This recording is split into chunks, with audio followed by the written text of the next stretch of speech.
Vamos começar. Boa tarde a todos. A nossa segunda conferência de hoje está a cargo do Dr. Constantino Xavier. O Dr. Constantino Xavier fez a sua tese na Johns Hopkins sobre em estudos da Ásia do Sul, com o grande professor Stephen Cohen, e, se não me engano, depois esteve na Brookings Institution, em Nova Delhi, durante alguns anos, e agora é o investigador sénior de política externa e de estudos de segurança no CISEP, também em Nova Delhi. Tem escrito não apenas sobre a Índia, mas também sobre as relações entre a Índia e a Ásia do Sul. Está a preparar um livro sobre as relações da Índia com o Nepal, o Sri Lanka e o Myanmar. Tem trabalhado também muito nas relações entre a Índia e a União Europeia, incluindo na preparação da estratégia do Indo-Pacífico, cujos guidelines cujos termos de referência vão ser apresentados nas conclusões do próximo Conselho Europeu, já amanhã ou depois de amanhã. Nós pedimos ao Dr. Constantino Xavier que nos falasse sobre um quadro geral da política externa da Índia. Ele vai nos falar sobre a Índia à procura de um equilíbrio no Indo-Pacífico. Vai fazer uma exposição inicial e depois temos tempo para discutir, fazer perguntas, pôr questões e por aí fora. Constantino Xavier, é ótimo tê-lo connosco, muito obrigado. Ótimo tê-lo de volta em Lisboa e não a partir de Nova Delhi, pelas razões óbvias. The floor is yours, sir. Obrigado, Carlos, pela introdução e Luís pelo convite também. Ótimo estar cá em Portugal, falar por via virtual, infelizmente, com todos vós, mas por cá estarei pelo menos algumas mais semanas e espero que também haja oportunidades para vos encontrar pessoalmente no futuro. Acho que gostava de salientar esta excelente iniciativa. Penso que vocês todos estão em ótimas mãos com o professor Luís Tomé e o professor Carlos Gaspar, e nesta colaboração entre a Autónoma e o Instituto de Defesa Nacional, porque acho que é uma rara iniciativa de olhar para a Ásia, que geralmente, infelizmente, tem sido estudado menos em Portugal e muitas vezes uma perspectiva mais histórica, importante também, cultural, antropológica, mas fico muito contente com esta iniciativa e ver tantos estudantes e tantas pessoas aqui a participar e interessadas no que se passa a Oriente. E nesse Oriente eu vou focar hoje na Índia, é o país que me acolhe há vários anos, que eu trabalho, em que me especializo, e vou seguir um pouco a estrutura de um artigo que penso que terão partilhado com todos vós, Modi's Middle Way. É um artigo, um ensaio que eu escrevi em agosto de 2019, há 2 anos. Desde então houve algumas alterações e mudanças no contexto doméstico indiano, no contexto regional na Ásia, relações Índia-China, no contexto global. Já estamos agora numa era pós-Trump, mas penso que, olhando para ele, esse artigo, e relendo eu próprio ontem outra vez, acho que it holds up ok. Penso que esse artigo de 2019, em grande medida, ainda explica as linhas de orientação da política externa indiana. Mesmo para além de Trump, mesmo para além de uma agudização do conflito China-Índia nos Himalaias, na fronteira, por exemplo, no ano passado, e mesmo com uma nova administração em Washington, sob liderança do presidente Biden. E, portanto, vou seguir um pouco essa estrutura, mas vou, antes disso, só explicar um pouco o título provocatório que escolhi. Compromisso sem comprometimento, um, e, e este equilíbrio da Índia no Indo-Pacífico, um equilíbrio em geral na sua política externa, uma constante busca por um equilíbrio estratégico entre os Estados Unidos, a China, outros países. É um equilíbrio que se alterou ao longo dos últimos 75 anos várias vezes, mas é essa constante procura de um equilíbrio, penso que orienta a Índia, e nesse procura de equilíbrio, penso que a única linha de continuidade, a única lei que orienta a Índia é uma certa aversão a alianças.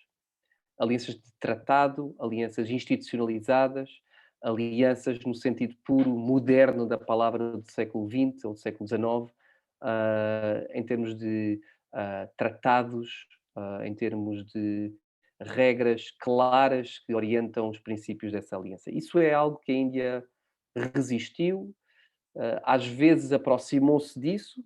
Por exemplo, em 1971, não nos esqueçamos que a Índia assinou um acordo proto-tratado com a União Soviética em 71, e de 71 até 91 manteve uma relação de proximidade estratégica que não chegou a uma aliança formal, mas esteve perto disso. Mas sempre, ainda sempre se colocou abaixo desse nível de aliança formal. E, portanto, vemos uma Índia que tem relações diversas com muitos países, hoje em dia com uma parceria estratégica com os Estados Unidos, com a Rússia, com o Japão, mas ao contrário, digamos assim, de muitos países europeus, no quadro da OTAN e da sua aliança com os Estados Unidos, e a sua relação de tratado de segurança com os Estados Unidos, ao contrário do Japão, por exemplo, ou da Austrália, ou da Coreia do Sul, ou até da Tailândia, países que têm relações de segurança e defesa formalizadas em tratados e em alianças com os Estados Unidos, a Índia sempre se manteve à margem dessa política de tratados e de alianças. E o que se vê hoje, portanto, quando eu digo compromisso sem comprometimento, é uma Índia que está à vontade para entrar em várias relações de compromisso, de relações importantes, estratégicas, próximas, todo um rol de sinónimos que a Índia utiliza para definir as suas relações com países tão diversos como os Estados Unidos e a Rússia. Portanto, há compromisso, mas há também uma aversão a comprometimento. Há uma versão indiana contínua, um comprometimento formalizado com os Estados Unidos, com a União Europeia e países europeus, com a Rússia, com qualquer ator no sistema internacional. E esta frase que eu utilizei é compromisso ou conforto, digamos assim, em relações estratégicas, mas sem comprometimento, é uma frase utilizada pelo próprio ministro dos Negócios Estrangeiros indiano, penso há 2 anos, finais de 2019, uma entrevista, uma conversa que ele esteve em Washington, D.C. Se quiserem ver, acho que é um evento bastante interessante e uma conversa bastante interessante, e penso que o transcript está disponível no site do Think Tank Council on Foreign Relations, CFR, nos Estados Unidos.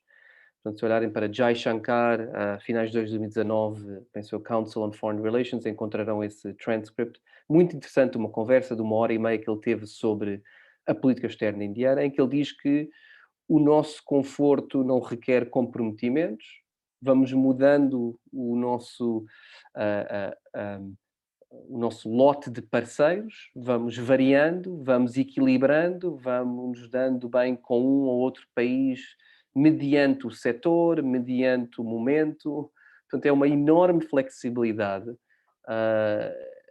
que tem os seus próprios problemas, e chegarei a isso, não é? Porque dizendo que somos amigos de todos, acabamos de ser muitas vezes amigos de ninguém e gostamos de ter todas as opções abertas, e ter todas as opções abertas às vezes significa que há o risco de não ter nenhuma opção ou parceria em concreto em momentos de dificuldade. Mas é esse realmente o lema e a grande matriz de orientação da política externa indiana hoje em dia. Flexibilidade máxima, abertura máxima, a todos, portanto, uma abertura para todos os países, por exemplo, incluindo a Rússia, saliento isso, por exemplo, ao contrário dos Estados Unidos e da Europa nos últimos anos, incluindo uma abertura à China. Muitas vezes esquecemos que, em contraste com a política mais agressiva do presidente Trump perante a China, e mesmo documentos vários americanos nas suas estratégias de defesa e de segurança para o Indo-Pacífico, a China aparece claramente como um sistema rival, como competidor. Os próprios europeus, seja os alemães ou em certos documentos, e a União Europeia como um todo, tem-se referido muitas vezes à China como um sistema rival, como rival sistémico, como competidor, como uma ameaça.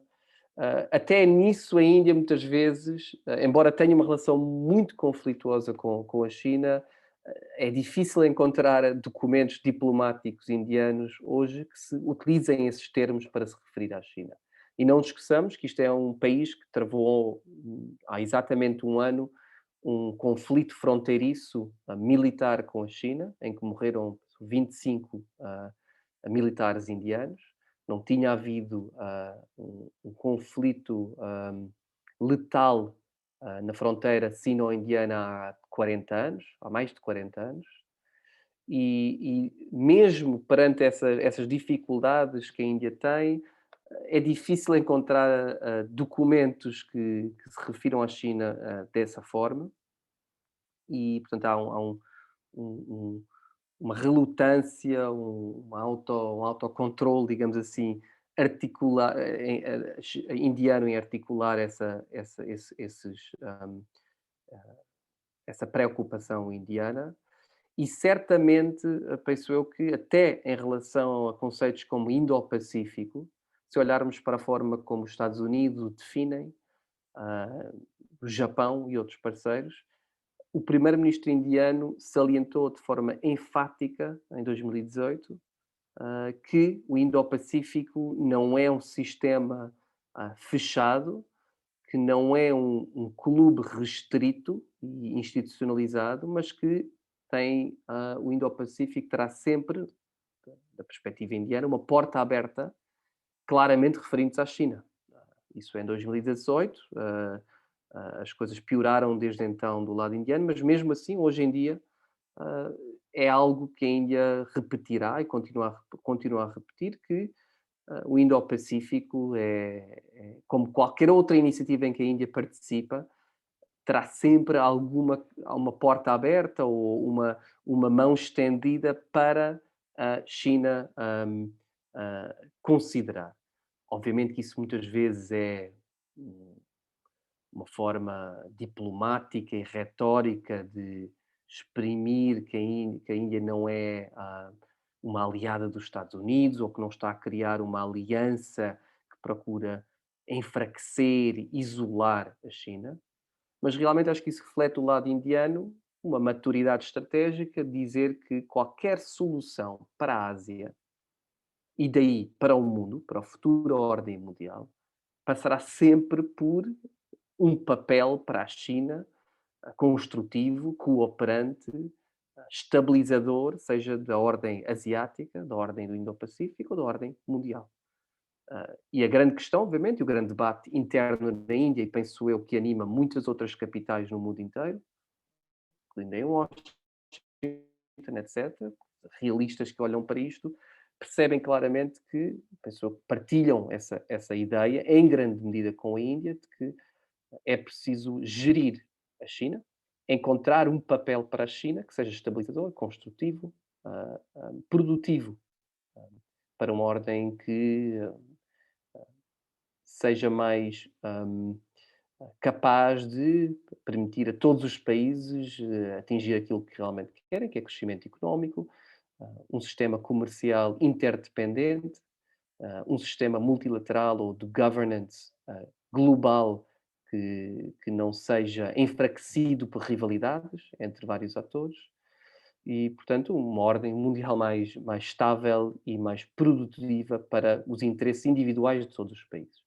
E penso eu que a Índia manteve sempre essa abertura e vai continuar a manter essa abertura. Agora, a grande questão, obviamente, é que todos nós, penso eu, incluindo eu, o Luís Tomé, o Carlos Gaspar e todos nós aqui nesta sala virtual, teremos um entendimento muito diferente de como atingir primeiro, como definir essa ordem mundial e, segundo, como um, incentivar a China a play ball, não é? A play game significa a participar nesse jogo e nesse campeonato e ter um papel produtivo. Isso é a grande questão e aí há obviamente diferenças entre posições mais, digamos assim, mais ofensivas, que procuram pôr mais pressão sobre a China, ou que acreditam que é importante pôr mais pressão sobre a China, e outras posições mais, digamos, defensivas ou relutantes que procuram apelar ao sentido de responsabilidade chinesa ou que são mais otimistas em relação à possibilidade de encontrar pontos de contacto entre a China de um lado e uma variedade de outros países de outro lado. Portanto, eu acho que não é uma coisa ou outra, não é isolar ou cooperar com a China. O que está realmente em questão para a Índia, e penso eu aqui estou a extrapolar, porque penso que isso realmente, de forma como eu olho e falo com as pessoas em vários países, é realmente a questão principal, não é uma escolha binária, é uma escolha de nuance, de sequencing, de ah, carrots and sticks, não é? De constantemente procurar um, ah, ge- um, ah, moldar um ambiente que a China perceba como ou que tenha efeito no comportamento chinês. Portanto, moldar esse sistema, gerir esses incentivos e desincentivos para gerir o pensamento estratégico chinês e o comportamento chinês em vários xadrezes, vários xadrezes, várias mesas de xadrez ao mesmo tempo, seja do clima, à economia e ao comércio, às telecomunicações e 5G, ao comportamento em termos de liberdade nos bens comuns e globais, não é? Por exemplo, o espaço, a militarização do espaço, regimes de desnuclearização e desarmamento, a liberdade de tráfego e movimentos marítimos, por exemplo, o direito público internacional, o comportamento chinês no Mar do Sul da China, o comportamento chinês perante conflitos fronteiriços com a Índia e outros países, o comportamento chinês em termos de apoios financeiros a outros países, que os colocam muitas vezes em situações de insustentáveis, de sustentabilidade financeira, porque aceitam empréstimos ou tomam, ou, entram em empréstimos com a China que se provam ser ou que se mostram ser negativos para a sustentabilidade económica e financeira desses países. Portanto, um rol de questões, penso em que é preciso moldar o comportamento chinês e é isso que a Índia procura fazer. Portanto, olhando agora em concreto para a perspectiva indiana para estas várias questões, eu acho que vê-se um, um objetivo central indiano que é diversificar opções, diversificar parcerias com vários países e encontrar um equilíbrio produtivo, sustentável entre relações em crescendo com os Estados Unidos, ah, limitar a espiral negativa com a China, que a Índia tem tido nos últimos anos, a vários níveis. Eu falei no conflito fronteiriço militar, mas também pela primeira vez a Índia a colocar as empresas chinesas numa lista de sanções, em termos de reduzir importações de parte da China, investimentos chineses no mercado indiano, que foram agora restritas. E, por terceiro, para além dos Estados Unidos e da China, encontrar uma variedade de parcerias estratégicas com outras potências médias, pequenas, que partilham a preocupação indiana, de que uma crescente bipolarização entre a China e os Estados Unidos e essa rivalidade sistémica entre os Estados Unidos e a China irá criar turbulências, dificuldades, desordem para a Índia e outros países. E isso é um plano, digamos assim, C para a Índia, que é encontrar, um, moldar, como eu dizia antes, um sistema para além de um sistema dependente dos Estados Unidos ou da China, um sistema, uma terceira via, esta middleweight que eu falo no título do meu artigo, de uma variedade de países que procuram encontrar algum espaço de manobra neste sistema crescentemente conflituoso. Isso significa que a Índia terá um papel nesse campo especial de relações com o Japão, com a União Europeia, estamos a ver isso esta semana e vamos ver isso no Porto, no sábado, com a cimeira de líderes União Europeia e Índia, com a França e com a Alemanha, num plano diferente, com o Reino Unido, num plano bilateral diferente, as relações em crescendo com esses três países, com os países do Golfo. A Índia agora tem relações ótimas, por exemplo, com os Emirados Árabes Unidos, com a Arábia Saudita, a nível financeiro, económico, estratégico, militar, de informações, com a ASEAN, os países do Sudeste Asiático, que, aliás, a definição indiana do Indo-Pacífico coloca como um papel ou como um pivô do Indo-Pacífico, ASEAN Centrality, que é muito diferente de dizer que o Sudeste Asiático é importante. Uma coisa é a região, e os países do Sudeste Asiático, que muitos países e a China certamente reconhece como um papel muito importante, como uma região importante. Singapura, Malásia, Tailândia, Indonésia, Filipinas. Outra coisa, como a Índia diz, é salientar a centralidade da ASEAN, uma organização regional, multilateral institucionalizada, e colocar essa organização como um ponto charneira na política para o Indo-Pacífico. Outros países, a Austrália, por exemplo, muito importante também para a Índia, no seio do Quadrilateral, o Quad, mais recentemente, mas também em termos de relações bilaterais. E, obviamente, a Rússia, que já falei, mas que volto aqui a salientar, como um indicador, digamos, a Rússia como parceiro estratégico destas médias potências da Índia, esse plano C de que eu falava, mas ao mesmo tempo a Rússia também como um indicador da autonomia estratégica indiana, ser capaz de manter relações boas com a Rússia, ao mesmo tempo que aprofunda as relações com os Estados Unidos. Portanto, muitas vezes a relação com a Rússia não é extraordinária, a relação indiana, é uma relação militar, de defesa, estratégica, política, mas pouco de economia, aliás, mínima relação económica em decrescimento nos últimos anos, uma relação socioeconómica muito fraca, mas mantém uma importância muito grande para a Índia, porque é, eu acho que uma boa relação com a Rússia até confirma que a Índia mantém a sua autonomia estratégica, que não depende dos Estados Unidos e da Europa em concreto, e que não tem que ou que não tem que orientar a sua política externa para as necessidades ou para as pressões americanas e europeias, que obviamente não olham para a relação Índia-Rússia com bons olhos. E têm muitas vezes pressionado ou dificultado a relação Índia-Rússia, muito recentemente, por exemplo, com uma venda de armamento russo para a Índia, de mísseis antiaéreos, que poderá, ainda veremos o que acontece, mas colocou a Índia no radar de sanções americanas, que não quer ver esse acordo ir para a frente e, portanto, cria muitas vezes irritantes na relação, mas aí muitas vezes a Índia vê isso até com bons olhos, porque mostra que tem a capacidade de manter uma relação forte, incluindo a nível de defesa e segurança com a Rússia, e não sucumbir à pressão americana, vice-versa, também não sucumbir a pressões chinesas quando tem relações com o Quad, com os Estados Unidos, com o Japão e com a Austrália, em que a China, obviamente, exprime as suas preocupações, pressiona a Índia para reduzir essa relação, vê isso de uma forma muito negativa, mas aí a Índia também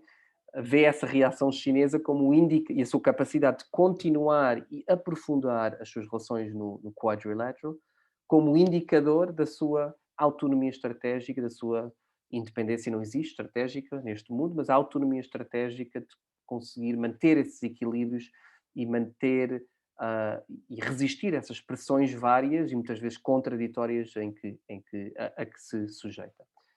E, portanto, aqui neste aspecto, neste plano, a Índia tem, obviamente, uma relação muito importante com os Estados Unidos, vou começar por aí, e com os Estados Unidos em particular, é uma relação que tem tido altos e baixos, mas é uma relação que, paulatinamente, desde 1999, 2000, 99, 2000, se tem aprofundado. E vai continuar a aprofundar-se. É uma relação, como dizia, não é uma relação de aliança ou tratado, nem nunca o será, não é do interesse dos Estados Unidos, nem é do interesse da Índia, mas é uma relação que se manifesta a vários níveis em termos de aprofundamento. A nível económico, hoje os Estados Unidos são, a par da China, o principal parceiro comercial da Índia, uma principal fonte de investimentos na Índia. O maior número de estudantes indianos que estudam no estrangeiro está nos Estados Unidos, hoje em dia, são as universidades mais procuradas.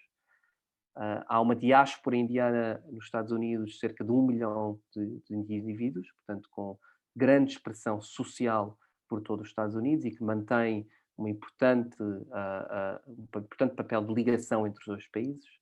É uma relação que, a nível de segurança e defesa, aprofundou-se muito nos últimos anos.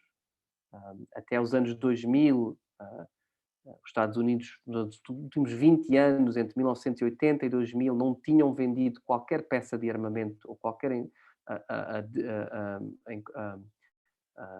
transferência de equipamentos de defesa em 20 anos, 1980 a 2000, e desde então explodiu essa relação e os Estados Unidos, incluindo a pessoa, nos últimos anos foram a principal fonte de transferências militares e de defesa para a Índia.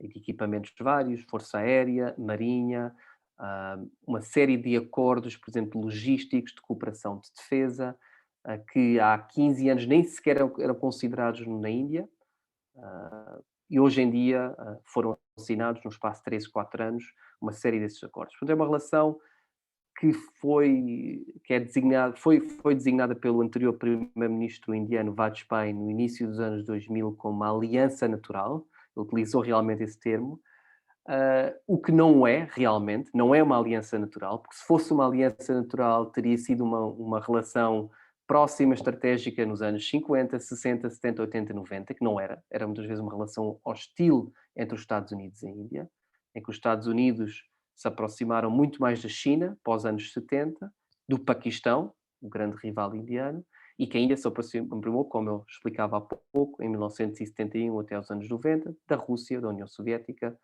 em campos muito opostos. Mas é uma relação que realmente é mais e mais natural e está a ser naturalizada nestes últimos 20 anos e ativada, em grande medida, em resposta à ascensão da China. Isso é realmente o motor da aproximação Estados Unidos-Índia, não há dúvida, acho que ninguém ignora isso, mas não se esgota no fator China. Isso é importante. E penso que isso é o que o Primeiro-Ministro Vajpayee referia-se a isso. É uma relação cujo potencial só tem sido explorado com um sistema internacional propício, que é o que vimos nos anos 2000, com o crescimento da China. Portanto, há pela primeira vez incentivos estruturais da parte dos Estados Unidos e da Índia de aprofundar as suas relações, mas vai muito mais para além disso. Vai muito mais para além disso porque despoletou todo um entendimento de valores, de multilateralismo económico, de mais-valias e de interdependências, penso eu, indo-americanas que estão a vir ao de cima nestes últimos anos. Portanto, é uma relação que vai continuar a aprofundar-se nos últimos anos seja com um ou outro presidente. Aliás, a Índia hoje em dia é um, um consenso bipartisan do Partido Democrático e do Republicano nos Estados Unidos, um raro aspecto de consensus na política externa americana, que é importante aprofundar as relações com a Índia. Do lado do indiano é a mesma coisa. Os partidos indianos, desde os anos 2000, muitas vezes por motivos eleitorais, têm criticado alguns acordos com os Estados Unidos, mas estando no governo, seja o Partido do Congresso, 2004 a 2014, seja o partido BJP, centro-direita, que está atualmente no poder com o primeiro-ministro Modi desde 2014, seguiram as mesmas linhas de continuidade nas suas relações com os Estados Unidos. E reconhecem nos Estados Unidos o principal ator, ou a principal solução, a principal, não a única, saliento isso, a principal solução para gerir o crescimento chinês e para oferecer soluções que aumentem a autonomia estratégica indiana. Em segundo aspecto, pensou, vamos falar da China. Eu acho que eu no meu artigo falo China entre cooperação e conflito. Eu acho que a forma mais fácil em que eu posso definir a relação China-Índia ou a abordagem indiana à China é que vai ser uma relação a 4 níveis diferentes que coexistem. Não vai ser uma relação de cooperação ou conflito, ou só conflito. Dependendo do setor, vemos elementos a 4 níveis. Vemos uma relação de conflito, que vimos no ano passado, em que as Forças Armadas chinesas e indianas travaram um conflito aberto na fronteira. Não chegou a uma guerra, obviamente, foi um conflito local, fronteiriço, mas que levou a dezenas de mortes. Não temos exatamente o número do lado chinês, que não publicou esse número, mas terá sido na ordem das dezenas também. Portanto, houve mortes, houve conflito militar e há conflito a nível da fronteira, mas também a nível de questões económicas, a nível comercial, a nível de investimento, a nível de telecomunicações 5G, por exemplo. A Índia anunciou esta semana, por exemplo, a abertura de testes para criar a sua rede de telecomunicações 5G e excluiu a empresa, não é as empresas, praticamente só uma, mas a empresa chinesa principal interessada no mercado indiano, e excluiu a China. E há, obviamente, conflito e, a um segundo nível, competição, que não é necessariamente má, mas tanto a Índia e a China, por exemplo, hoje em dia procuram oferecer oportunidades, soluções a outros países no mundo, seja em África, seja no Sudeste Asiático, seja na vizinhança da Índia, em países como Sri Lanka ou Nepal. A Índia e a China competem por acesso comercial, competem por acesso a projetos de infraestrutura e de modernização desses países, competem por influência militar, segurança estratégica, de tentar fazer com que esses países gravitem para a sua esfera de influência, e, portanto, reduzir a autonomia estratégica desses países, o que é paradoxal, porque a Índia, ela própria, sempre procurou aumentar a sua autonomia, mas está aqui também, obviamente, envolvida num jogo em que procura reduzir a autonomia estratégica, muitas vezes, de outros países menores e de reduzir a sua a relação com a China. E competição, por exemplo, também a nível político. A Índia, muitas vezes, procura influenciar decisões políticas, eleitorais, incluindo na sua vizinhança imediata, e em todo o mundo também procura, penso eu, promover o seu próprio sistema de governo democrático, aberto, pluralista, baseado na liberdade de expressão, na diversidade, na democracia eleitoral e representativa e multipartidária, mas também em soluções de desenvolvimento sustentável. Por exemplo, a Índia oferece soluções a nível de treino e assistência técnica para outros países, que é muito diferente do que a China oferece, em termos de monitorização, controle de cidadãos, a forma como a polícia chinesa é treinada, reflete obviamente também como a China treina forças policiais e de segurança em África e na Ásia e noutros países que requerem esse apoio da China. E os modelos indianos, obviamente, aí são muito diferentes. Aí há uma competição. Terceiro, há coexistência também, não nos vamos esquecer disso. Eu acho que a Índia e a China também muitas vezes aprendem a coexistir na Ásia, toleram-se, uh, reconhecem que são duas ambas, são dois ambas. No meio indiano, obviamente, ninguém ignora que a China procura o seu lugar ao sol no sistema internacional. Aliás, tem o direito a uma maior representatividade, seja no Banco Mundial, nas instituições internacionais. Penso que ninguém nega isso e, portanto, há também, no meio indiano, em muitos setores, uma abordagem de tolerância, no sentido de vamos coexistir com a China, e que não é necessariamente mal coexistir, porque há mais-valias que cada qual traz para o resto do mundo e para o resto da Ásia. A Índia tem vantagens comparativas em certos setores, o modelo chinês tem vantagens comparativas noutros setores. Isso leva-me ao quarto e último nível desta relação, que é o nível de cooperação, que não é um nível de cooperação e de coordenação que está muito em voga hoje em dia. Tem havido claramente mais conflitualidade, nível 1, e competição, nível 2, menos coexistência, nível 3, e ainda menos cooperação, que já vimos muito mais nos anos 2000, em 2014 e 2013, por exemplo, nas políticas para a alteração climática, em que a China e a Índia muitas vezes coordenaram as suas posições no seio daquilo que se chamavam os países BASIC, a BASIC, com a Índia e China e outros países em desenvolvimento, incluindo africanos, Brasil, a criarem uma frente comum de coordenação e negocial oposta aos países do Norte e dos Estados Unidos e da Europa em particular.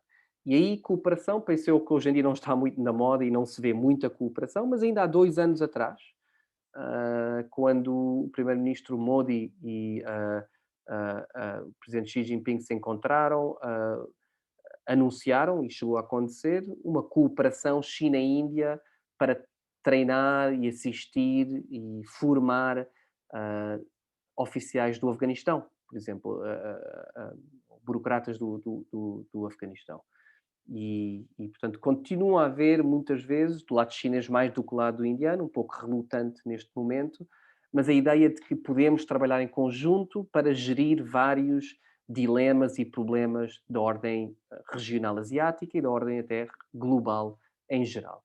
Isto é uma ideia que vem dos anos 2000, em que a Índia, obviamente, cooperou muito com a China. Falei do clima, mas também podemos falar na reforma das instituições internacionais, na ordem comercial e na Organização Mundial de Comércio, em que a China e a Índia muitas vezes tiveram posições comuns.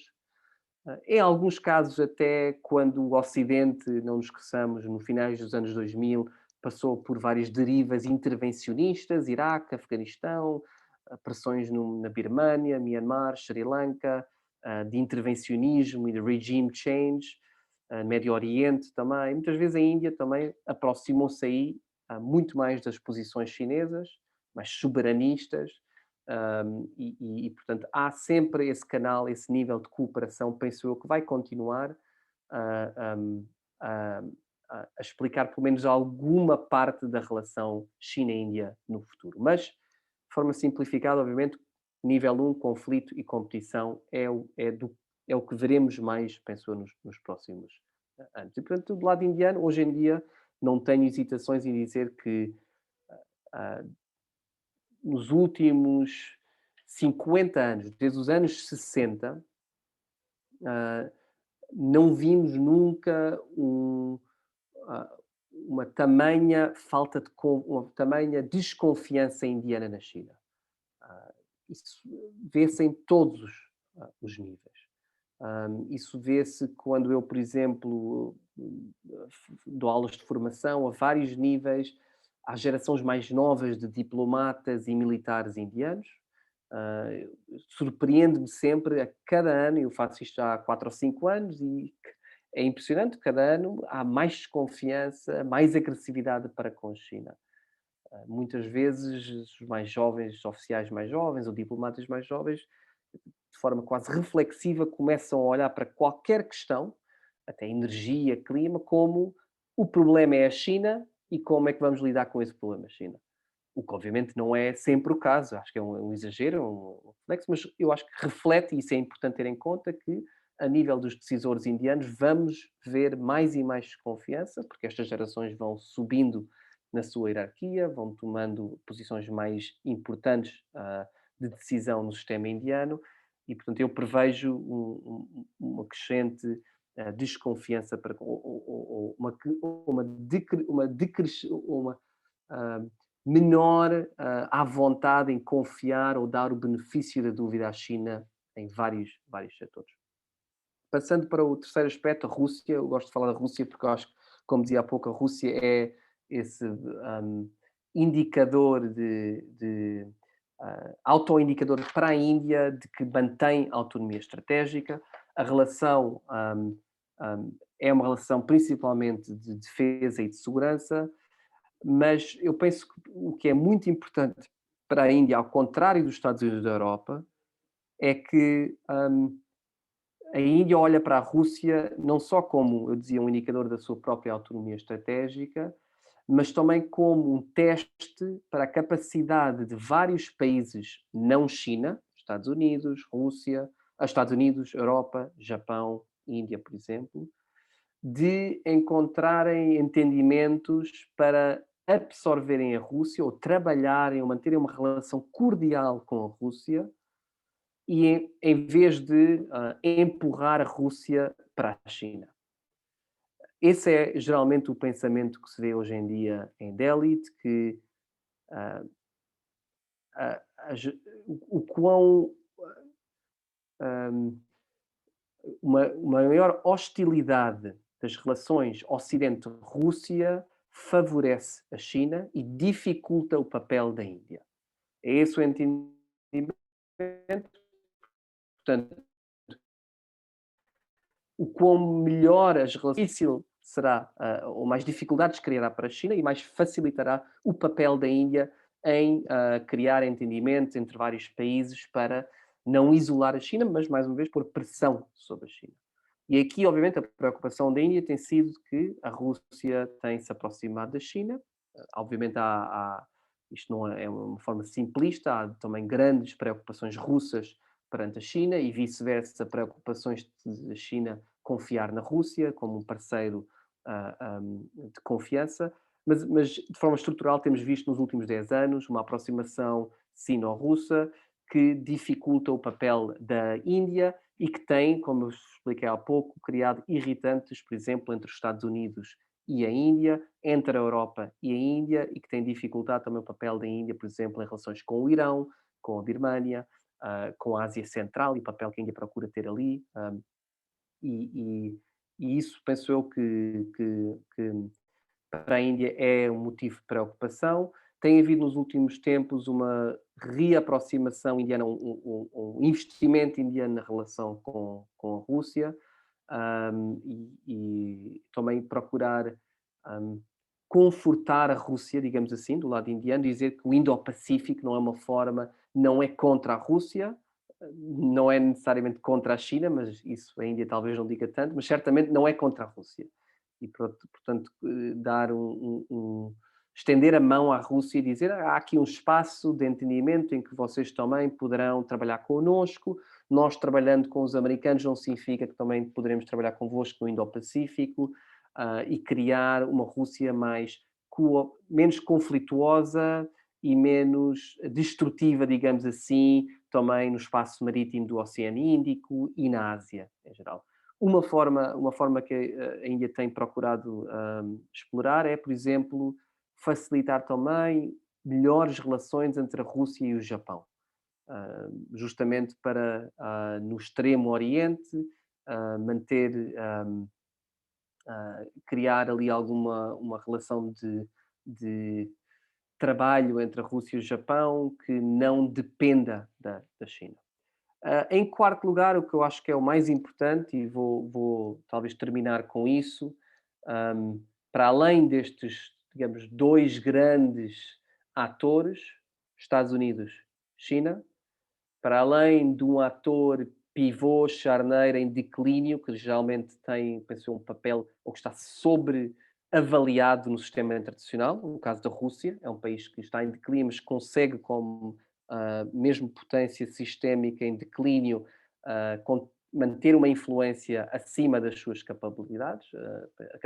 Penso que isso é óbvio no caso da Rússia, e nem que seja por um papel destrutivo, não é construtivo, mas consegue ser um irritante nas relações e nesta arquitetura de vários países que procuram encontrar um modus vivendi cooperativo para gerir ah, ah, ah, o crescimento da China.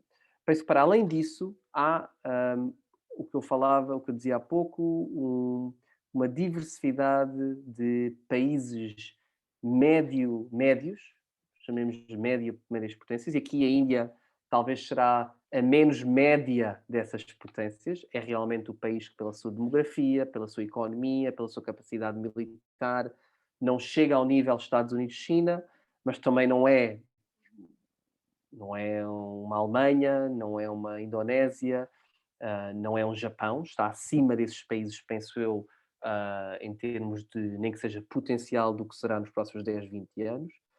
Mas aqui há um forte investimento indiano de aprofundar essas relações, o que eu lhe chamava o Middle Power Diplomacy. E aqui, entre todos os países, há um que se destaca, que é o Japão. Eu penso que não há uma relação mais pacífica, e aqui utilizo essa palavra com alguma ironia, mas não há uma relação mais pacífica que a Índia tem do que com o Japão. É uma relação produtiva, forte, diversificada, com aspectos de economia, segurança e defesa nos últimos anos, multilateral. É uma relação de liderança em que o Japão e a Índia muitas vezes têm tomado posições pioneiras e de liderança a que outros países têm juntado, como, por exemplo, na sua relutância em aderir à Belt and Road Initiative chinesa. E muitas vezes penso que, especialmente na Ásia, eu olho para. Há muitos países que olham para a relação e para a parceria Índia-Japão como um indicador, mais uma vez, de alternativas para com a China. Países no Sudeste Asiático olham com muita atenção para a capacidade da Índia de trabalhar com o Japão como indicador da saúde do sistema multipolar na Ásia. Se a relação Índia-Japão quebrar, ou houver dificuldades aí, é um mau sinal de saúde, penso eu, para muitos países na Ásia, que querem mais relações com a China, mas ao mesmo tempo também querem alternativas e reconhecem que, perante a preponderância chinesa, não basta só uma Índia, não basta só um Japão, não basta só os Estados Unidos, que têm dado sinais muitas vezes contraditórios na Ásia, e, portanto, perante uma China com maior preponderância, um país como a Indonésia, um país como a Myanmar, como a Coreia do Sul, como a Austrália, incluindo, olham para a necessidade de haver, do outro lado, não só vários países individuais que contrabalançam o peso chinês, mas países que, na sua individualidade, também cooperam uns com os outros e criam entendimentos e alternativas, seja, por exemplo, em termos de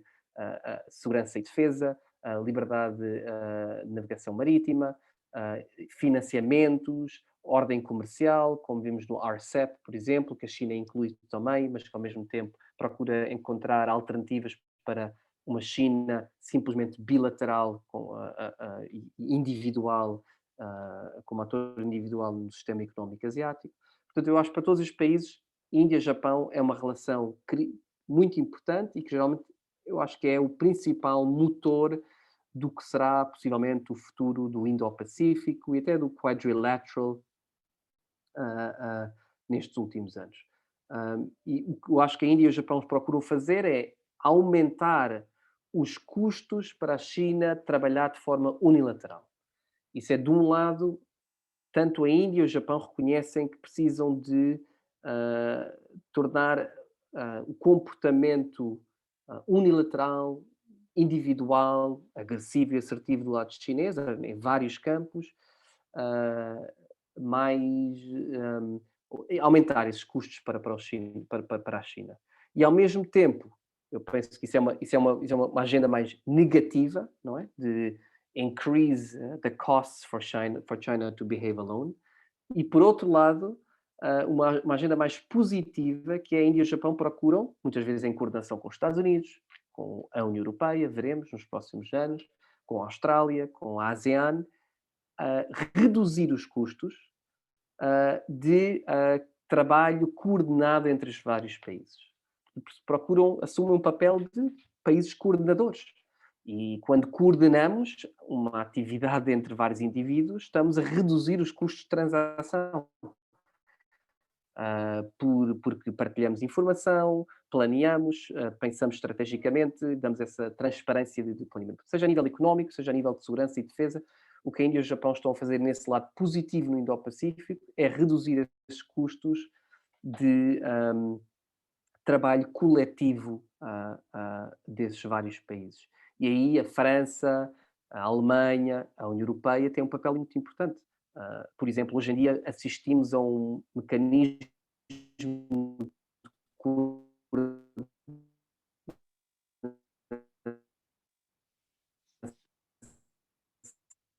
trilateral, que é a França, a Índia e a Austrália, em que começa a haver um debate euro-indo-australiano em relação a essas questões. Eu penso que eu vou terminar aqui. Eu só gostava de dizer que, obviamente, tudo isto é muito bonito, porque é equilíbrios, é geoestratégia, é balanças, é geoestratégia, mas o que realmente será, penso eu, o maior desafio para a Índia no futuro é a capacidade de gerir riqueza, capacidade institucional, abertura económica, reformas militares a nível interno. Portanto, há um jogo externo, que eu espero ter definido e apresentado hoje aqui, e nem que seja hoje pela pandemia que estamos a ver, avassaladora e realmente um reality check para a Índia, será todo esse jogo externo é necessário, não é uma coisa ou outra, mas não é suficiente. O que é realmente necessário, e a China mostra isso, obviamente, é a capacidade de criar o que se chama internal balancing, que é riqueza, é crescimento económico, é abertura e interdependência económica, comercial, em termos de acordos de comércio livre, em termos de investimentos que entram para a Índia e também investidores indianos em outras economias. E, portanto, aí, obviamente, pensou que mantém-se o grande desafio da Índia, que continua, que continua todos os indicadores 5, 6 vezes abaixo da China, em termos de PIB per capita, em termos de ranking, em termos de inovação científica e tecnológica, em termos de, por exemplo, um indicador que eu gosto de utilizar, número de universidades no ranking de top 100 no mundo. Penso que hoje em dia há três ou quatro universidades chinesas no top 100, não há uma única universidade indiana ainda no top 100. E, portanto, esse aspecto interno, gostaria de ressalvar, é essencial para a Índia manter esse equilíbrio e essa influência internacional, seja na ordem asiática ou na ordem global. Termino aqui e Muito obrigado. espero discutir mais. Obrigado. Muito obrigado. Foi magnífica exposição e, sobretudo, um quadro de conjunto sobre o que é a política externa da Índia nas suas múltiplas dimensões, muito estruturado, muito claro, com os seus princípios ordenadores, os seus princípios estratégicos muito bem definidos e também as relações com as várias, as várias potências internacionais, não só com os Estados Unidos, a China e a Rússia, mas também com as potências de segunda linha. A Índia, de certa maneira, está entre a primeira linha e a segunda linha. Na segunda linha é a única potência que provavelmente vai passar a estar na primeira linha. O debate está aberto, quer no chat, quer diretamente. Queria pedir-lhes para abrirem os vossos ecrãs, para ligarem os vossos ecrãs, para podermos ter um debate mais presencial, de certa maneira, dentro destas limitações atuais.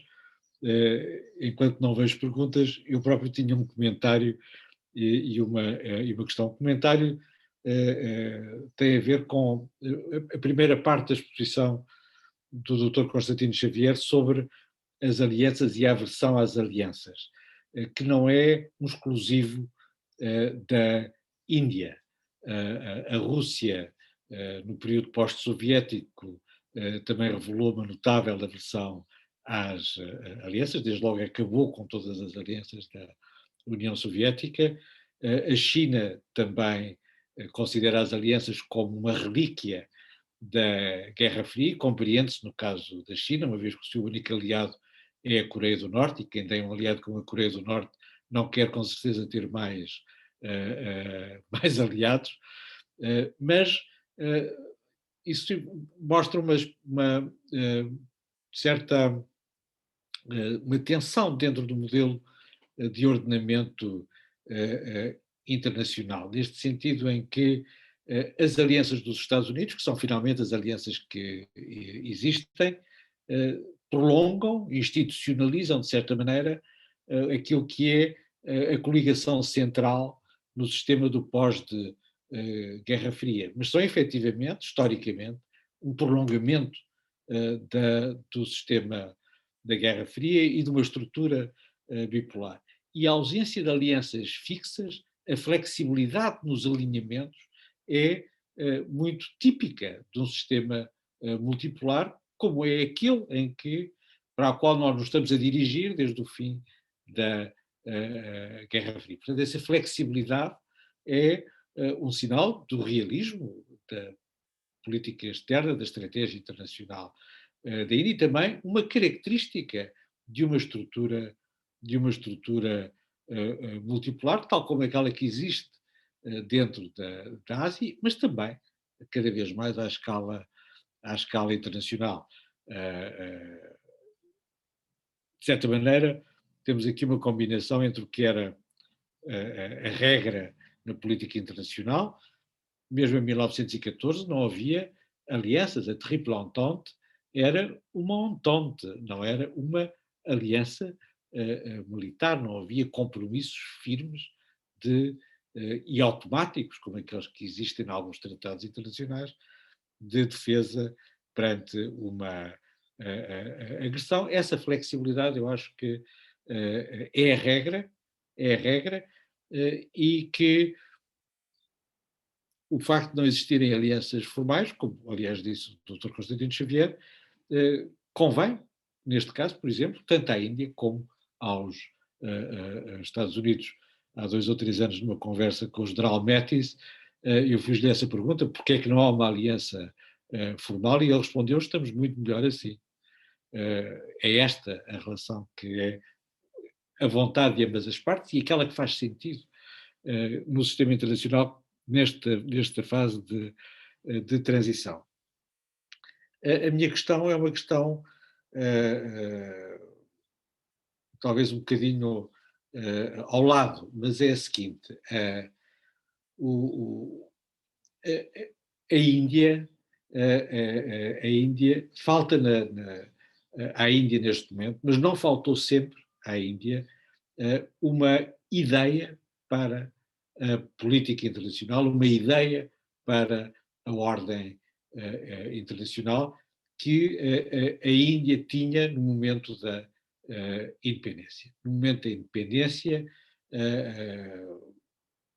a Índia tinha um lugar próprio no sistema internacional e uma ideia para a política internacional, que revelava não apenas uma visão, mas também uma confiança importante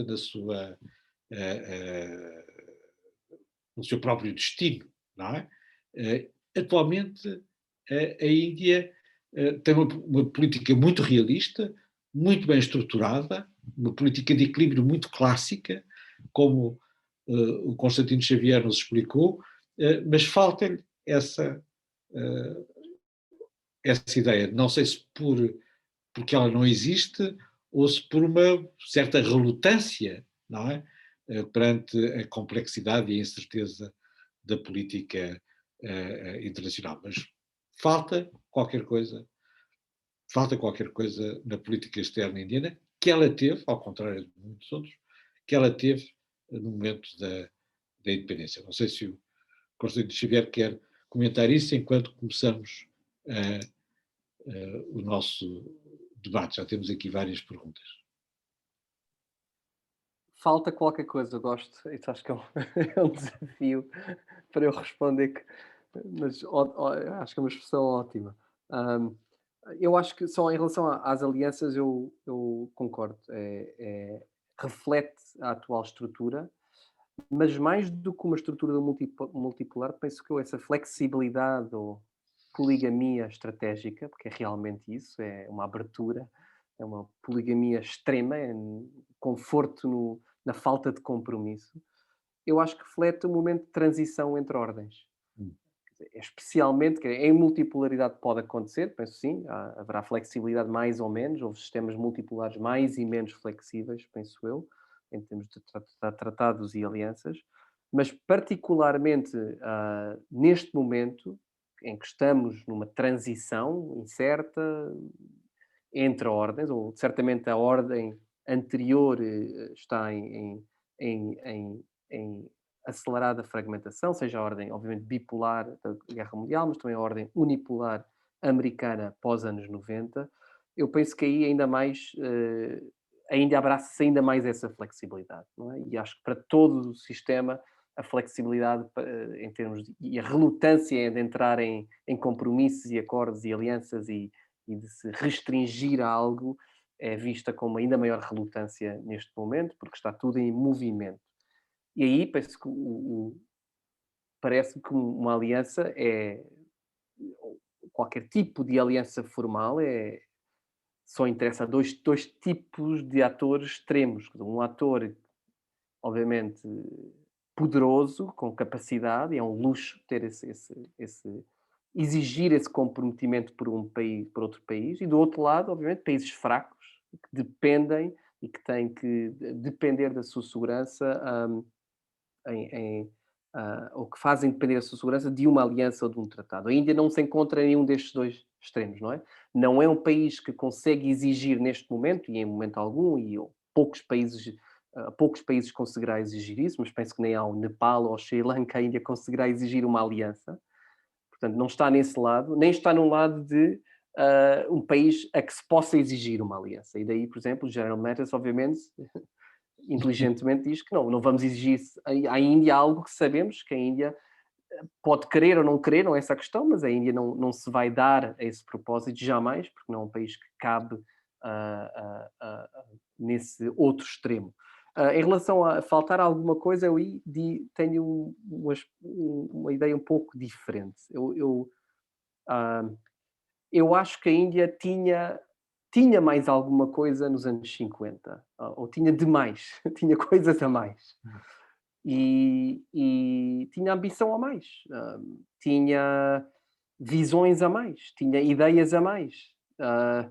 E percebeu, nem cedo percebeu, nos primeiros 15 anos da sua independência, e estou a falar em particularmente 1962, da guerra que perdeu de forma bastante humilhante com a China, da guerra fronteiriça de finais de 1962, percebeu que tinha que abandonar alguma dessa bagagem normativa, visionária, ideal ou ambiciosa, não é que seja utópica, mas ambiciosa, de grande, e que realmente o que contava era a capacidade, seja militar, seja económica, para moldar as opções dos outros países. E não é necessariamente a derrota militar com a China que penso que foi o wake-up call maior. Eu penso que impressionou a China, a Índia mais, e que a fez realizar isso, não foi perder o conflito militar com a China, mas foi a reação dos outros países que estavam no seu clube não alinhado dos anos 50, que abandonaram a Índia em 62. Quer dizer, eu acho que isso traumatizou a Índia mais ainda. países como o Ceilão, o Sri Lanka, muito próximos da Índia, que se assumiram de repente como grandes mediadores e imparciais entre a China e a Índia. E a Índia com uma dificuldade enorme de perceber como é que, não é, o pequeno país Sri Lanka, que é tão perto de nós, de repente está aqui a assumir uma posição de neutralidade quando nós fomos agredidos e atacados pela China. Mas acho que é importante ir para além disso, o Sudeste Asiático. A grande divergência Índia-Sudeste Asiático é anos 60, é pós-62, em que os países do Sudeste Asiático leram a derrota indiana como, como uma incapacidade de haver uma alternativa perante a China e os Estados Unidos e a União Uhum. Soviética naquela altura. E, portanto, leram na derrota, e não era na derrota militar per se, mas na agudização do conflito diplomático dos anos 50, lentamente, finais dos anos 50, a, a- a- a incapacidade de a Índia gerir a China, crescentemente revolucionária, depois nos anos 60, obviamente, com a revolução interna, mas também esse grande geopolítico, como uma Índia que não era reliable, ou que não era reliable, mas que não era capaz de oferecer, se a Índia não era capaz de defender a si própria e de encontrar um entendimento com a China, muito menos seria capaz de oferecer garantias aos países do Sudeste Asiático. E é justamente nesse momento que surge, não é, a ASEAN, a SEATO e o sistema de alianças formaliza-se depois nos anos 60 entre os Estados Unidos e vários países asiáticos, porque aí os países asiáticos procuram gerir algum equilíbrio entre a China, e primeiro os Estados Unidos e a China, penso eu, mas e a União Soviética em algumas partes da região também, Uhum. mas a Índia passa a ser um ator negligenciável, penso eu aí.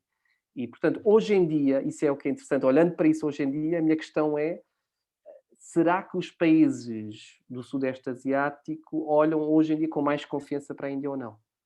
Uhum. E aí, em termos realísticos, eu diria que sim. A Índia hoje apresenta mais oportunidades, seja económicas, militares, do que a Índia dos anos 50, 60. Portanto, aí não, eu acho que não falta, temos mais capacidade indiana, e em termos de faltar qualquer coisa, não tenho a certeza em termos de visões e ideias, mas o que realmente é essa capacidade de influenciar a ordem, ah, ou de garantir que a multipolaridade asiática continua a ser uma possibilidade. E aí penso que a Índia oferece mais garantias hoje. É um bom programa. Paulo Santos, quer pôr a sua pergunta diretamente, se faz favor? Sim, posso pôr. Boa tarde. Boa tarde, professor. Obrigado pela sua apresentação. A minha questão é a seguinte.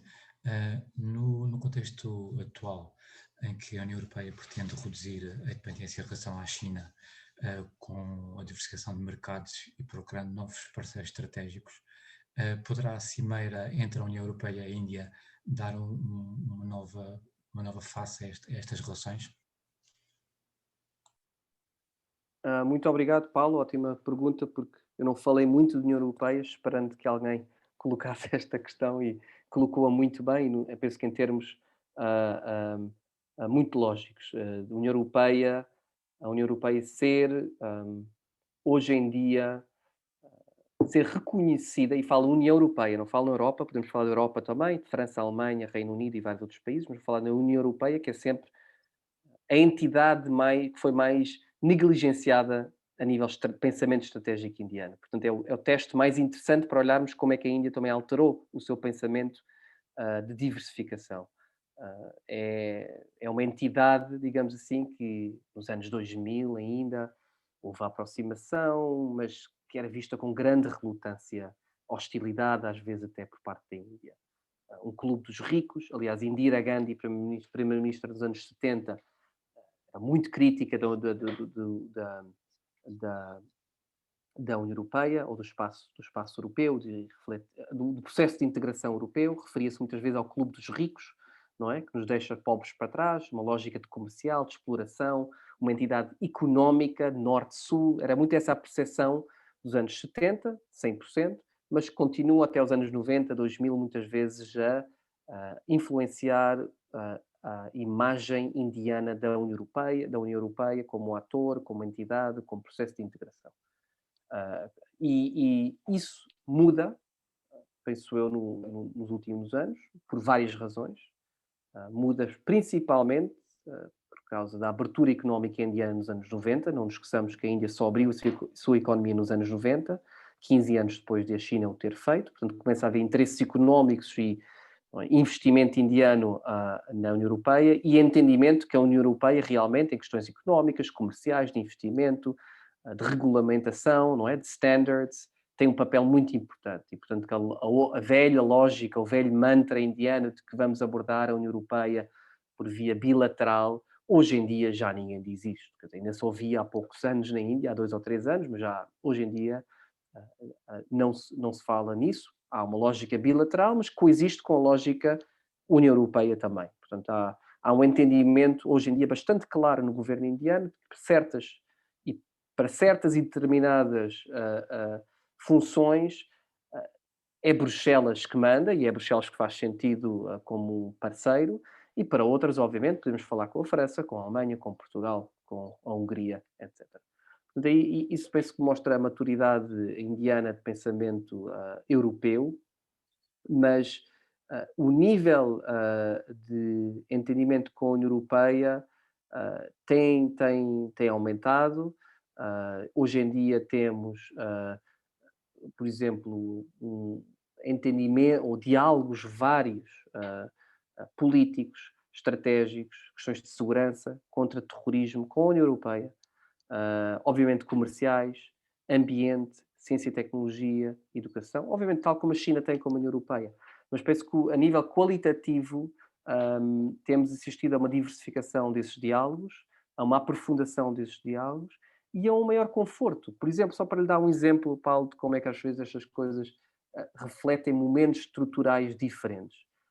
Há 15 anos, ou 10 anos, 2007, 8, 9, quando se falava em direitos humanos, que é sempre um capítulo da União Europeia em qualquer parceria estratégica, a irritação indiana era profunda e criava irritantes que às vezes descarrilavam progresso noutros campos e noutros capítulos comerciais, estratégicos, etc.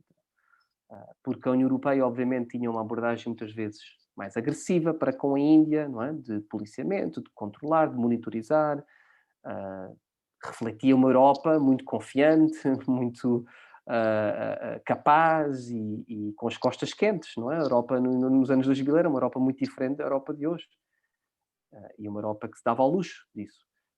Eu acho que hoje, e vice-versa do lado indiano, uma desconfiança, uma irritação para com esses temas, não é? Mas que isso irritava a relação e desacelerava a relação União Europeia-Índia.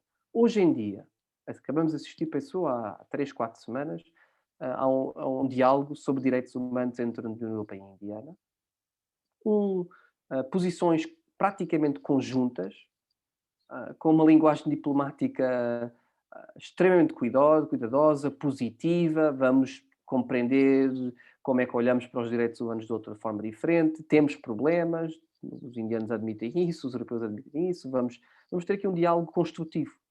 E eu penso que isso é um indicador da saúde da relação União Europeia-Índia, que mesmo havendo divergências e problemas, ambos os países são capazes de lidar com estas questões, de criarem e também empacotarem os problemas e irritantes políticos e os colocarem num diálogo burocrático entre representantes de todos os países, a porta fechada, em que se discutem as coisas, que se dizem coisas que não se dizem cá fora, não é? E mais importante ainda, penso eu que vocês também olham para a União Europeia e estão cá, não é fácil para decisores europeus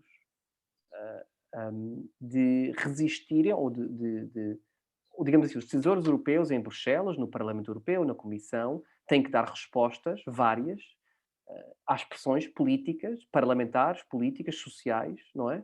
Que exigem que a União Europeia trate estas questões, não é? Hoje em dia, quando se fala da Índia, há perguntas que se colocam sobre questões laborais, direitos humanos, minorias, etc. Sempre houve, continuará a haver. E há pressão por parte de organizações não governamentais,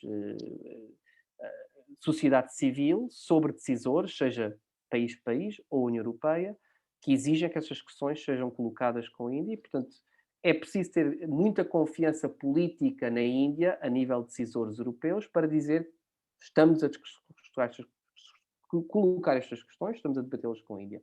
E vice-versa do lado indiano também coloca-se essa questão. Mas eu acho que a relação Índia-Europeia nunca esteve mais forte do que hoje.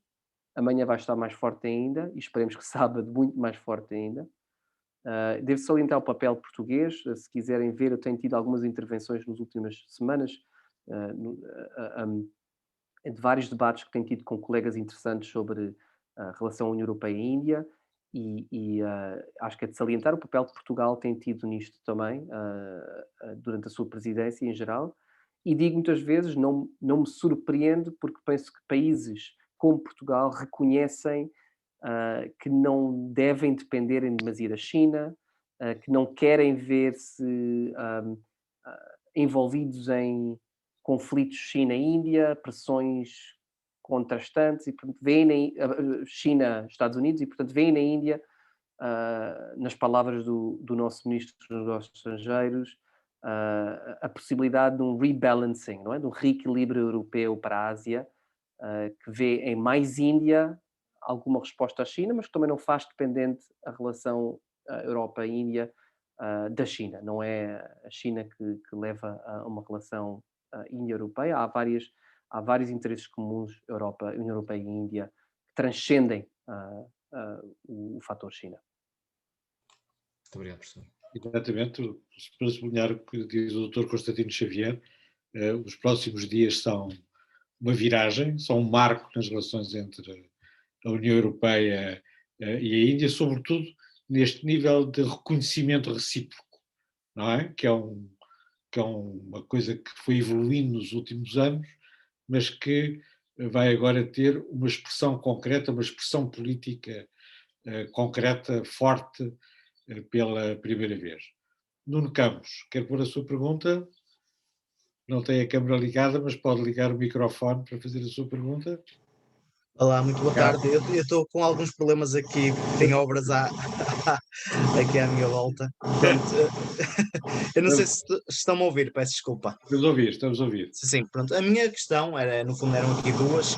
Era qual era a leitura que fazia na ausência da Índia, no caso do RCEP, e se o sucesso desse acordo comercial poderá eventualmente aproximar a Índia mais dos Estados Unidos, até por causa da reunião que houve no âmbito do Quad, e alterando aqui o padrão histórico, até como já foi aqui referido, tendencialmente neutral. A minha outra questão tem a ver com várias leituras que já fiz sobre o assunto, em que alguns autores falam do século da Índia. É uma questão um bocado controversa, ao certo. Eu gostaria de saber qual é a opinião que tem sobre este tema e qual poderá ser a forma como é que a Índia poderá conseguir ombrear entre os Estados Unidos e a China no sistema internacional para conseguir alcançar este século da Índia. Obrigado. Obrigado. Constantino? Eu acho que a pergunta sobre o RCEP e o Quad é excelente, porque permite-me um bocado olhar para este conflito entre uma abordagem económica e uma abordagem securitária ou defesa ao deste dilema chinês. E penso que tem desiludido muitos países o facto da Índia não ter sido capaz, e não estar a ser capaz, de ter um papel mais ambicioso, e aí claramente falta qualquer coisa, professor Carlos Gaspar, eu acho que é isso que falta à Índia, mais do que visão, é a capacidade de reconhecer que a interdependência económica tem efeitos estratégicos.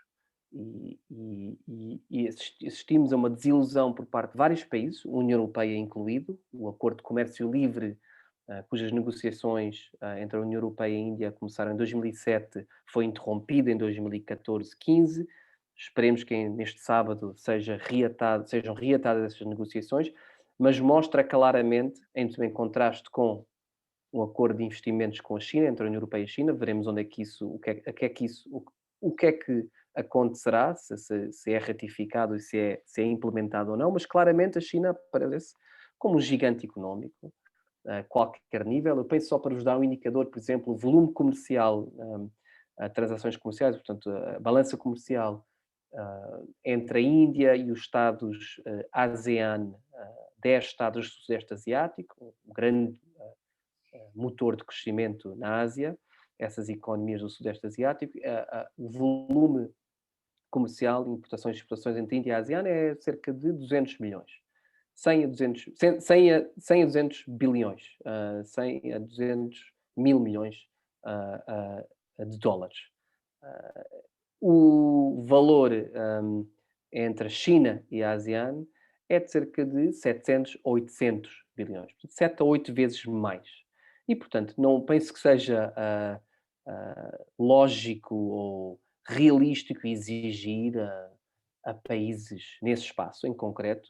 Podríamos estar a falar da Europa também, que penso eu que seja mais ou menos a discrepância semelhante entre transações comerciais com a China ou a importância chinesa na economia europeia versus a indiana, mas não é possível exigir a esses países que façam ou que tenham. Podem ter uma preocupação e um respeito pela Índia por vários fatores, e especialmente pelo potencial que a Índia poderá ter, mas é muito difícil a estes países restringir ou fazer algo que coloque em questão ou em perigo essa interdependência económica com a China. E as suas exportações para a China em particular, que são muitas vezes o motor de crescimento económico nestes países do Sudeste Asiático, e na Europa em particular também. No caso da Alemanha, penso que seja óbvio e gritante o quão a Alemanha depende dessa boa relação económica com a China, e eu penso que isso temos que admitir isso realisticamente, e aí eu penso que a Índia tem falhado, tem desiludido, tem tido dificuldades em adotar a lógica chinesa, que realmente tem sido a lógica estratégica chinesa desde 1978, que maior interdependência, conectividade económica, comercial, investimentos, financeira, infraestrutural com outros países do mundo e com a ordem mundial, trará resultados estratégicos de segurança e políticos. Hoje, o que a China consegue se dar ao luxo de coagir diplomaticamente, politicamente, muitos países. A Índia é uma China que utiliza esse poderio económico e converte em vários outros planos. E a Índia não tem esse poder. Portanto, eu penso que não tem o poder, nem penso que ainda esteja a reconhecer a urgência de se abrir economicamente, seja por qualquer via. Há várias formas, obviamente, seja o RCEP, talvez o RCEP não seja o melhor acordo, mas a Índia realmente não só está a ficar de parte de novos acordos comerciais, como está a cancelar antigos acordos de comércio livre com a Coreia do Sul, com a ASEAN, ou está a revê-los. E, portanto, é uma Índia que cresce bem, mas pouco e não suficiente, que continua a ter uma dificuldade de perceber que é a lógica de competição e de mais-valia e de vantagem comparativa económica que vai fortalecer a capacidade e a influência estratégica da Índia no sistema. Isso leva, obviamente, a dois mecanismos de compensação. O primeiro é um mecanismo de compensação indiano e de outros países, retórico, diplomático, que é diabolizar tudo o que a China faz e que há acordos perigosos que a China faz e que os países encontram-se em debt traps, de dependência para com a China, que é uma meia-verdade, obviamente. Há graves motivos de preocupação pela forma como a China faz negócios e ou não faz negócio, ou não se rege por princípios comuns de acordos comerciais, ou de investimentos, ou de empréstimos que têm regido muitas vezes outros países. E, portanto, isso é um mecanismo de compensação indiano, que diz, olhem para os chineses, cuidado, não façam o que os chineses fazem, que é um mecanismo de denial, não é? Pôr pressão sobre países para não aprofundarem as suas relações com a China. A Índia consegue fazer isto muitas vezes, menos e menos e menos. Consegue fazê-lo muitas vezes na sua própria periferia, com países pequenos, mas até aí está a ter dificuldades, porque um país como o Sri Lanka, ou o Nepal, ou o Bangladesh, precisam de investimentos. Se não os conseguem da Índia, porque a Índia não tem empresas competitivas para fortalecer, ou seja o campo das infraestruturas ou da modernização do sistema de saúde, ou de educação, ou económico, ou industrial do Bangladesh, o Bangladesh obviamente vai a outros países, vai procurar alternativas e encontra-as na China e no Japão e noutros países. Daí a Índia é perene, penso que é um underachiever económico e continua a pensar o mundo numa perspectiva muito pré-globalização. Industrial, protecionista, isso é, penso eu, o maior desafio. O segundo mecanismo de compensação que a Índia utiliza para compensar a sua fraqueza económica é trabalhar as questões de segurança e defesa. Portanto, a Índia aparece com grande, grande entusiasmo em questões de, por exemplo, coordenação de defesa, exercícios conjuntos com o Japão, com a Austrália. Falou no Quad, o Nuno, penso que é exatamente isso um exemplo, não é? O Quad, até há 2 meses atrás, era essencialmente um mecanismo de segurança e defesa. De coordenação, de segurança e defesa, de exercícios principalmente como componente naval e marítima. Isso é problemático porque isso é um mecanismo de compensação da perspectiva indiana, vamos fazer mais nas questões de segurança e defesa, em vez de económicas. Mas olhando para isto da perspectiva de um país como a Tailândia, por exemplo, é visto com grande relutância. Porquê? Porque ao fazer segurança e defesa, ou aumentar, aprofundar essa relação de segurança e defesa com a Índia, estão a ativar muitos alarmes chineses e, obviamente, encontram-se muitas vezes sob pressão chinesa. É muito mais alarmista, naturalmente, para a China, ver a Tailândia fazer um exercício da Marinha da Tailândia ou da Baía de Bengala com a Índia, do que se houvesse um acordo de um acordo comercial, um acordo de investimentos indianos nas infraestruturas tailandesas, um empréstimo indiano para construir um novo canal, o canal de Kra, por exemplo, que liga o Golfo da Tailândia, do Sudeste Asiático, ao Oceano Índico, à Baía de Bengala, que se está a falar e que, aliás, os chineses vão bem à frente em termos de investimentos e apoio. Eu penso que tudo isso seria visto com maior apoio por parte destes países ou com maior conforto do que as questões de segurança e de defesa que muitas vezes ativam alarmes e uma lógica de securitária, de competição securitária nestes países.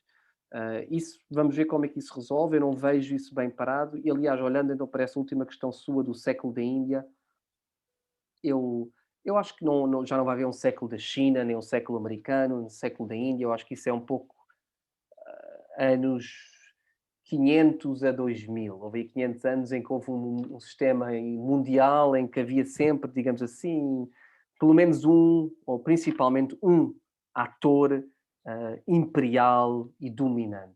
Eu penso que não veremos mais isso. Eu acho que o sistema que nós vemos é um sistema de arquipélagos de governança, vários.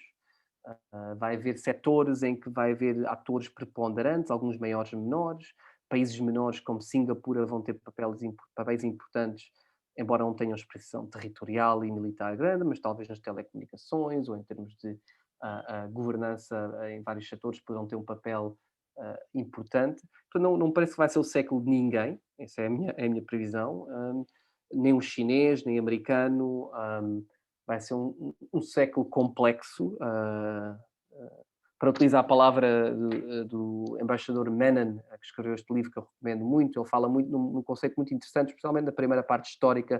Por favor, se lerem, não ultrapassem, que eu sei que a história às vezes não interessa muito, mas eu aliás gosto mais da primeira parte histórica deste livro do que a segunda parte dele, que é sobre o presente, porque na história fala muito de uma Ásia que sempre foi mais estável e mais produtiva e mais desenvolvida quando era... ele fala numa palavra que é multiverse. Ele tem uma aversão à não quero falar em multipolaridade, para ele é um conceito muito europeu e muito estático e lembra muito ao século XIX europeu, mas ele fala em multiverses, que é uma coisa muito indiana, que é muito fluido, mas uma Ásia aberta, muito equilibrada, muito caótica, muito flexível. E penso que isso é o século que vamos ver na Ásia, certamente, e talvez no mundo inteiro. Agora, uma última palavra para o que estamos a assistir neste momento na Índia. Vocês devem estar a acompanhar as notícias. Eu trabalho sobre a Índia agora aqui há 15 anos, não faço muito outra coisa do que Índia, e devo dizer, entre nós, que estou um pouco preocupado, porque ao que se assiste neste momento na Índia é a um colapso de um sistema. É um reality check. E, portanto, eu terminei a minha apresentação justamente sobre a questão interna, porque eu acho que se ainda não funciona a nível interno, vai ter grandes dificuldades, não agir a nível externo, arranjam sempre formas de agir, mas de ser reconhecida, respeitada e emulada, imitada a nível externo. Eu penso para quem olha, esqueçamos a Europa e o mundo ocidental, mas quem olha em África, na Ásia, para a Índia, nestas semanas, começa a ter dúvidas sobre o modelo indiano e sobre a sustentabilidade e a robustez do modelo indiano. E vice-versa, quer gosto, quer não, estou a fazer aqui uma análise realística, penso eu daquilo que eu vejo, com quem eu falo na Ásia, reforçou, pelo contrário, a atratividade do sistema chinês. Com as suas devidas dificuldades e suspeitas e limitações, mas penso que pós-pandemia, muitos dos países na Ásia olham com maior relutância para a Índia, especialmente agora nestas últimas semanas, e com maior favorabilidade para o caso chinês. Obrigado. Constantino, duas coisas. Primeiro, queria dizer que o colapso do sistema de saúde na Índia não nos deve fazer esquecer o colapso do sistema de saúde em Itália, por exemplo, não é? Que investe 3 vezes mais na segurança social e no sistema de saúde do que a Índia. É um elemento, é uma referência importante.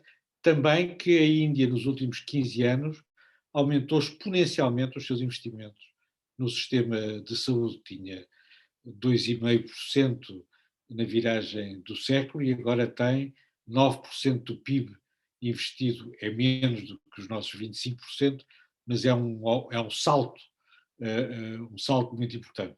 As estruturas são antiquadas, vão ter que se renovar. Vamos ver como é que as coisas se passam, mas o colapso indiano compara com o colapso italiano. E aí nós devemos saber fazer a parte das coisas. Eu queria pedir ao Constantino para responder a uma última questão da Joana Lopes. Muito obrigado. Joana, quer pôr a sua questão, se faz favor? Pronto, acho que já estou audível. Está audível. Sim, a minha pergunta, pronto, eu admito que não está relacionada diretamente com a apresentação de hoje, que eu gostei muito, mas eu não resisti a perguntar, porque a Índia tem muitas particularidades e uma delas é a pluralidade de línguas. Eu queria perceber qual é que é o impacto que isso tem. Estamos a falar de 122 línguas principais e quase 1.600 outras, de acordo com os seus censos. Tendo em conta que este partido que está no poder do ministro Modi é tão nacionalista e tão direcionado para promover o modelo de democracia da Índia, eu estava interessada em saber se houve alguma tentativa mais recente para garantir que há uma uniformidade ou uma língua franca que não seja o inglês na Índia. E creio que no passado houve tentativas que não tiveram muito sucesso, mas foi há algum tempo atrás, e era para ouvir portanto, o que é que o professor Constantino Xavier tem a acrescentar ou a dizer sobre esta matéria. Obrigada. Peço desculpa, havia uma segunda pergunta da Sónia Gomes, o meu ecrã não mostrou a sua mão. Não faz mal, professora. Eu posso já fazer a seguir à resposta da Joana. Não, mas faça já. Pronto, a minha questão tem a ver exatamente com a questão que o professor Constantino já referenciou em relação a este contexto atual, que a mim parece-me que em relação aos direitos e às liberdades individuais na Ásia-Pacífico são muito inconstantes, ou seja, há um interesse dos indivíduos no grupo em relação ao direito do coletivo. O Japão é um Estado extremamente nacionalista, a China também é fortemente nacionalista, mas, sobretudo, a Índia, que tem aparentemente uma das maiores democracias do mundo, mas estas críticas ao modelo indiano, embora haja algumas eleições livres, ainda tem o sistema de castas, e podemos ver agora neste contexto atual que as mais baixas têm muita dificuldade na ascensão social e, no meu ponto de vista, é muito inibidor para uma plena democracia. Ainda há violação dos direitos humanos, completamente consagrados às crianças e às mulheres, e a minha questão é, de que forma é que a Índia, sendo uma potência emergente no sistema internacional e com uma posição bastante consolidada enquanto democracia, pode, de certa forma, consagrar estes direitos e liberdades individuais que não estão a ser, no meu ponto de vista, respeitados. Constantino. Excelente. Ambas as perguntas, a Joana dizia que não está relacionada, mas está completamente relacionada, penso, ao tema de hoje, e é importantíssimo. E acho que a Joana e a Sónia permitem-me explorar este aspecto doméstico, não é? A legitimidade, a ordem política interna e de que forma é que essa ordem política interna afeta a imagem, a reputação e a influência indiana a nível externo. E as expectativas, penso eu também, de todo o mundo, de olharem para este país com 1.300 milhões de habitantes. Eu venho de uma cidade que tem 20 milhões de pessoas, não é? Acho que as pessoas às vezes, acho que gosto sempre de lembrar isso, porque é um país gigante, é uma civilização, tal como a China. Portanto, são sistemas, comparado com acho que sim, a maioria dos países europeus realmente são pequenas aldeias ou tribos comparado com uma civilização chinesa e indiana. Isto são ordens de magnitude completamente diferentes e devemos lembrar disso. E, portanto, ambas as perguntas permitem-me explorar isso e são excelentes, porque vão ao encontro do nacionalismo, das preocupações que começam a existir sobre o nacionalismo indiano do partido BJP, do primeiro-ministro Modi, se isso afeta a Índia, está a afetar a Índia, se vai descarrilar a democracia na Índia, se vai complicar a relação da Índia com outros países democráticos, se é o fim de um modelo, porque se a democracia não consegue ganhar raízes na Índia, muito menos noutros países do mundo, que não têm as tradições democráticas que a Índia tem, quase ininterruptas há 75 anos, não é? Olhando para grande parte da América Latina, a África e o resto da Ásia, quer dizer, é um pântano de regimes iliberais, de acordo com critérios europeus, obviamente, que penso que são, obviamente, muito exigentes, mas eu sugiro, deixei esta primeira sugestão, não é? O livro Indian Asian Geopolitics. Leiam este livro fresquíssimo e tivemos um evento que discutiu este livro na semana passada. Mas para isso gostaria de deixar outra recomendação, que é, eu recentemente no Fórum Futuro da Fundação Kalus do Gulbenkian, pensou há 2 semanas, um evento sobre o Indo-Pacífico, a China e a Índia, em que o Ministro dos Negócios Estrangeiros, Augusto Santos Silva, deu uma sessão de encerramento que eu achei brilhante e fantástica, muito para além de Portugal, quer dizer, aquilo não é sobre Portugal e a Ásia, é também sobre Portugal e a Ásia e Portugal e a Índia, mas é realmente sobre a Ásia. E eu saliento esse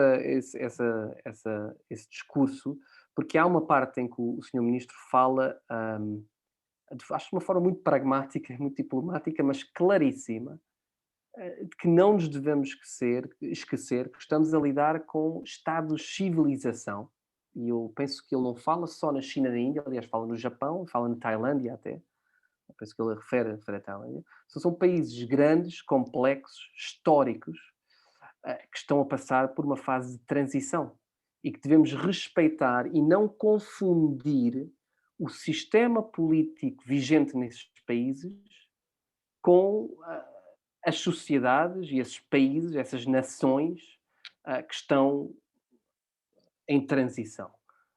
Portanto, podemos também falar de forma muito impaciente sobre uma China autoritária, de sistema de partido único, autocrática, mas para quem conhece e trabalha a China, sabe que a China também é um país que consegue ser plural em várias formas, é um país com grande diversidade, com grandes tensões internas, com grandes desequilíbrios internos, e que o regime chinês atual, desde 1949, é um regime, quer dizer, a nível de regimes internacionais e comparado com regimes europeus e repúblicas e monarquias que existem que têm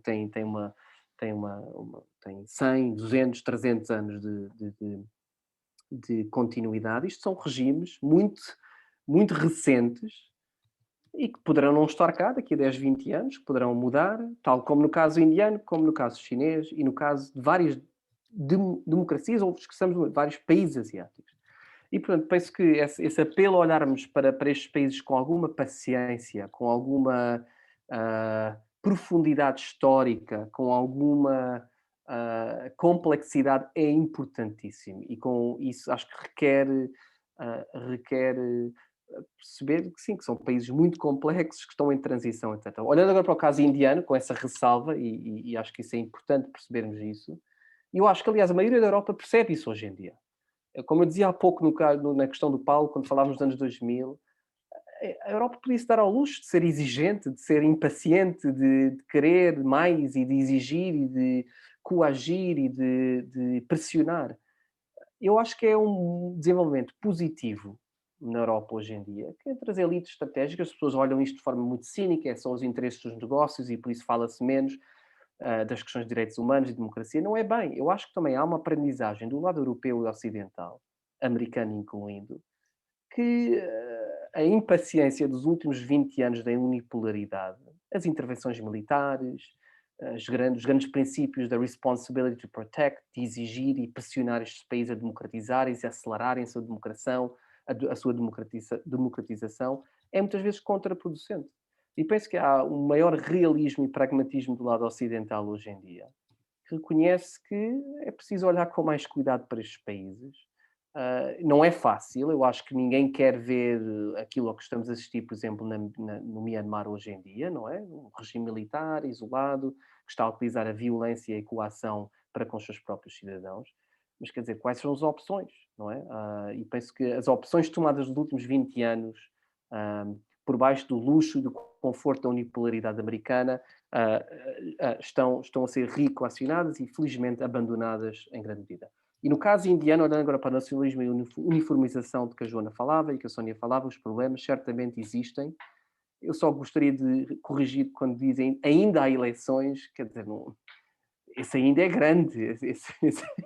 Esse ainda há eleições continua há 75 anos. Quer dizer, os melhores professores académicos, alguns que eu respeito muito, nos anos 60, gigantes académicos especializados na Índia, dos anos 60, previam o fim da democracia na Índia, nos anos 60, e diziam exatamente, ainda há uma eleição democrática porque o Nehru esteve cá e socializou os indianos à democracia, mas agora que ele morreu, isto vai descambar e vai ser um país autoritário ou militar como todos os outros.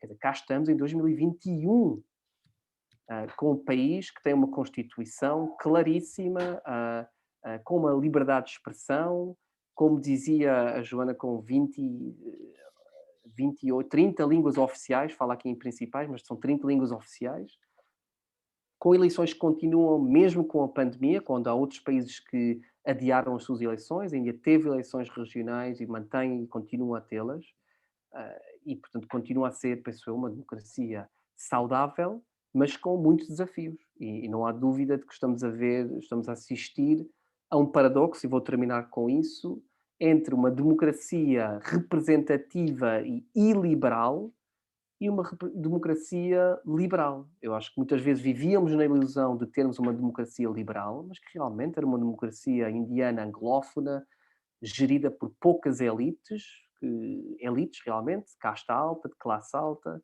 ocidentalizadas. E hoje em dia o que vemos está a acontecer na Índia é o paradoxo positivo de que reformas democráticas criaram um sistema muito mais aberto a um maior número de indianos. Hoje em dia, pessoas que não falam inglês são eleitas deputados no Parlamento indiano, que não acontecia há 70 anos. Nos anos 50, a maioria dos deputados indianos falavam inglês perfeito de Oxford.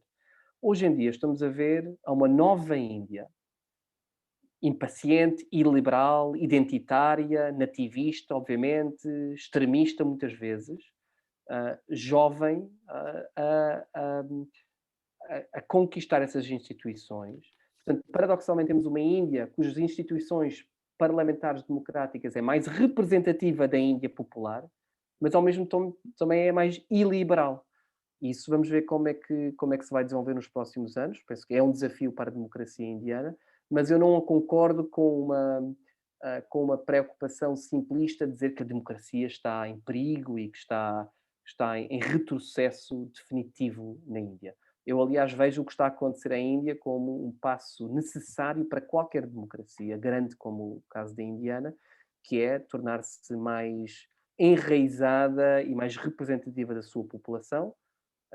Mas isto é um sistema de transição e todos os períodos de transição, sejam os que falamos agora da ordem internacional, como a ordem nacional doméstica, de rápida transição, em certa medida revolucionária, o que está a acontecer na Índia, são perigosos e são complexos e levam à instabilidade. E a Índia está a assistir a várias revoluções demográficas, com uma revolução demográfica em curso, com uma população jovem, mais jovem do que nunca, a média de idades na Índia é 27, uma revolução económica, o país só se abriu há 20, 25 anos atrás a economia, e portanto é uma revolução económica em que as pessoas estão a urbanizar-se, estão a participar na economia formal, e portanto tudo isso leva a uma enorme transição que é fascinante e que eu convido-vos a vocês todos a estudarem com muito cuidado, porque é realmente fascinante e é matéria excelente para qualquer cientista político e observador estratégico perceber estas várias transições em curso na Índia.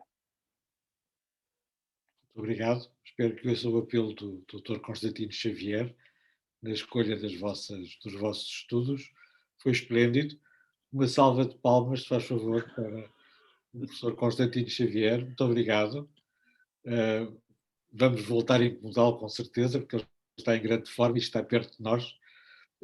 Às 6h30 temos o professor Robert Sutter a falar sobre as relações entre os Estados Unidos e a China para completarmos o nosso dia dedicado à Ásia.